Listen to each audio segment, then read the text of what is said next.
Welcome! My name is Kia and I would like to tell you a story if that's okay.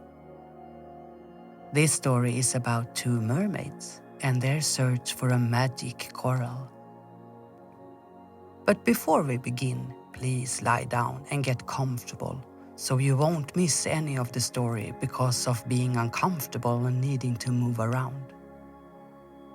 So, lie down and snuggle up the way you know best. Tuck yourself under the covers and put your lovely head on the pillow. The only thing you need to do now is to lie there and feel safe and cozy and listen carefully to the story I'm about to tell you. Try to breathe slowly. Take deep breaths in and out. In and out. Do you feel relaxed now? Great. Then let's begin. Once upon a time there was a brother and sister. They were mermaids and their names were Liam and Lily. They lived in a small village deep down at the bottom of the sea. They lived together with their family in a beautiful and cozy house made of coral. The house sparkled in a magical way when the sun's rays reached down from the surface. Oh, it was so beautiful. I wish we could be there together, you and me, and see their houses and the village with our own eyes. Sometimes I just close my eyes and try to imagine what it would look like deep down at the bottom of the sea. Can you do the same? I can see something that looks like a tall tower with a crystal at the very top, shining like a bright lamp. There are so many bright and vivid colors that it makes it difficult to describe. There are swaying bushes, flowers and trees. Look over there. There is what looks like a lawn and a big park. On the horizon, I see the outlines of mountains, tall, proud and impressive. Down in the coral village, there are many houses in all different colors, sizes and shapes, and they glisten and sparkle when touched by sunlight. Down in the coral village, there are a lot of hustle and bustle with many underwater creatures swimming to and from. There we can see the main street having a square at one end, filled with different market stalls, where the underwater creatures happily hand out different gifts. It's loud and festive and everybody looks happy. In the square, a band is playing music whilst sea creatures dance and twirl.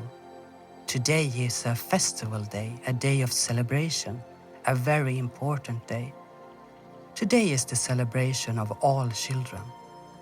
Life and curiosity are celebrated, as well as family and friendship. This day is about making everybody feel appreciated and loved. No one is left out. This party is for everyone. Life is to be celebrated every day. Life itself along with everything that comes with it. We are alive and the children show and remind the grown-ups that life is there to be enjoyed and not to be taken too seriously. Today the whole village has gathered to celebrate all the children, and their joint gift to them is an exciting treasure map. It has been a long and tiring day and Liam and Lily are feeling sleepy. But despite feeling tired, they are very eager to start looking for the treasure. Being it was late and that it would soon be getting dark, they thought it was best to wait until the next morning. The mermaid children made themselves comfortable on a big heap of soft seagrass. They snuggled together in the soft, sweet-smelling seagrass. It felt like floating on fluffy clouds. It felt so soft, so warm, so safe. They slowly closed their eyes. Their breathing slowed down and their breaths got deeper. The music and the sounds around them slowly faded away. They couldn't stay awake any longer. Cuddled up together, they got rocked to sleep in the swaying seagrass. With the sun's rays tickling her nose, Lily wakes up. As she looks around, she notices that she is the only one that is awake. All the other children are still asleep. She whispers in Liam's ear, "Liam, wake up! I want to start looking for the treasure." All the children start waking up, and one by one they stretch and yawn, and it doesn't take long before they are all awake and eager to leave. After breakfast, the whole village gathers to wave and wish them all the best. All the children are eager and excited. The celebration of all children usually means a lot of hugs, laughter, game, fun, and surprises. The treasure map is a bit peculiar. It's divided into clues, and only one clue at a time is visible. The children are going to have to work together to be able to solve the clues, so they can move forward to the next clue. The first clue on the map shows them out to the park and onto the big seagrass lawn that we saw earlier. When they get there, everything seems very quiet, almost too quiet. The children curiously look around. Where is everybody? Then they notice the seahorse Aria sitting on a coral right in the middle of the lawn, waiting for them. "Good morning, children," she says with a big smile. Aria is their teacher, and she is the one teaching them to help each other, teaching them that they are all equally precious, and the one showing them that the answers they are looking for are always within them. It's Aria who patiently waits for all to understand and to catch up during class. "Good morning," all the children respond in unison. "I will give you a riddle you have to solve together before I give you the next clue on the map," says Aria. The children are excited and give Aria their undivided attention. They don't want to risk missing one word. "What is always in front of us, but is something that we can't see?" Aria asks. Liam frowns and looks around at the other children. They all look puzzled. What can it be? Something that always is in front of them? "The shadow," shouts Lily. "It must be the shadow." The children all start talking at once, convinced that she is right. Liam, on the other hand, is not so sure, and he continues thinking for a moment. The shadow isn't always in front of us. It all depends on where the light comes from. Sometimes the shadow is behind us, beside us, and sometimes directly underneath us, and sometimes we don't see it at all. It could possibly be that it is the shadow, but that is something we usually can see. But the answer is something we can't see, he says. "You are right," the others say in unison and nod in agreement. They keep talking quietly with one another, desperately trying to figure this riddle out, as Aria the seahorse gazes lovingly at them. "Come on, I know you can do this," she says reassuringly. The children form a group, link arms around one another, and leaning their heads close to each other, they start whispering. After some time, they exclaim, "Now we know the answer," Liam says seriously. "The answer is the future." "Brilliant, the answer is correct," says Arya. "Can you tell me how you come up with that answer?" "The riddle was really difficult," says Lily, "but the answer just came to us as we repeated the question. Suddenly, we just knew. The future is unknown and only speculation. We change all the time, and thereby the future also change. Anything can change in a second. We can change ourselves in a second, so the future can't be certain, and we surely can't see it and how it will turn out. If we try to control and steer the future too much, we will miss the present, which is the only thing that matters. That we live and experience what is happening right now. With our experiences from what has happened and from the time that has passed, we can learn and choose to make better or different decisions in the future.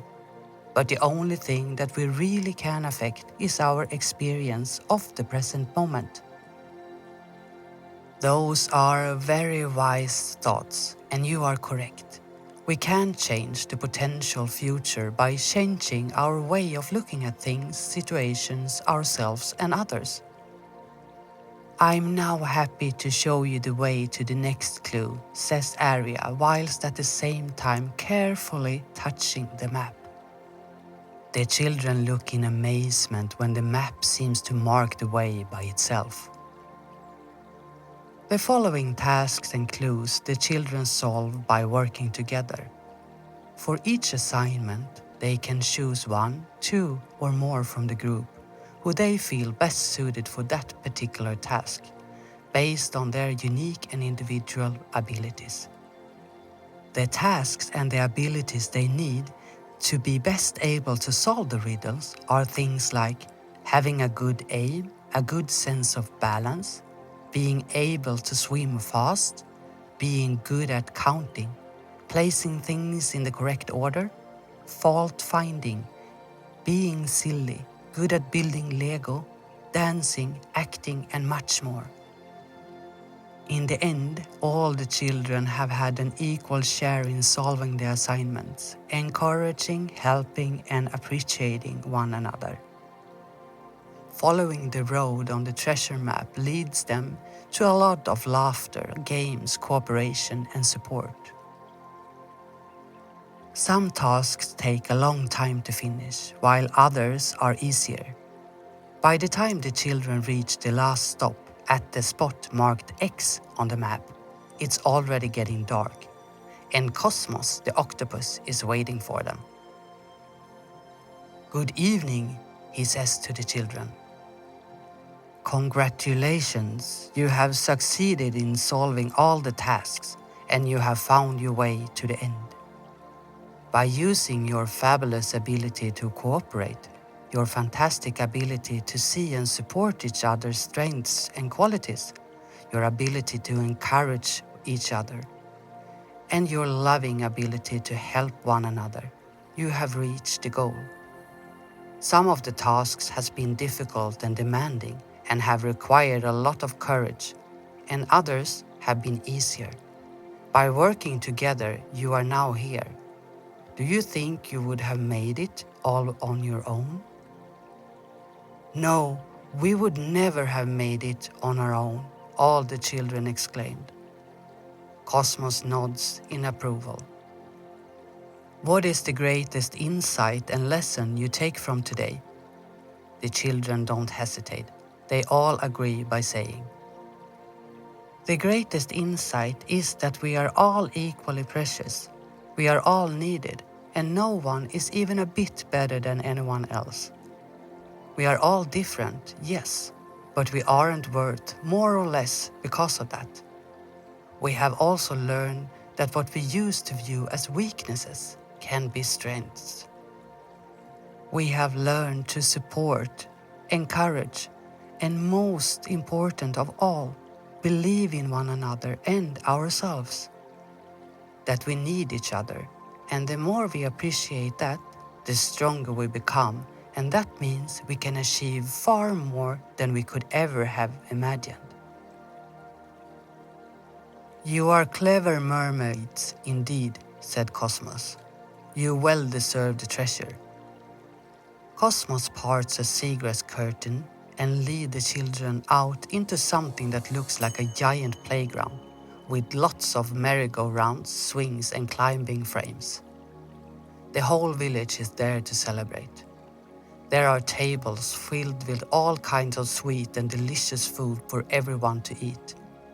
Sparkling corals at the shape of trophy cups are placed on an ornate table. The trophy has an inscription engraved on it. It reads, "First prize for excellent cooperation. Hold on to me when you doubt your abilities or yourself, and I will help you remember this day." The children hug each other and cheer loudly before tucking into all the good food. After eating, they play, laugh and have fun, adults and children all together, for as long as they can. When they are too tired to go on, they lie down, one by one, in the fluffy and soft field of seagrass. Liam and Lily lie close together, and Lily puts her head on Liam's arm. What a day we had. I wish all days could be as wonderful as this one, says Lily. But they can, says Liam. We can choose how to experience life. We can create our own lives exactly the way we want to live them.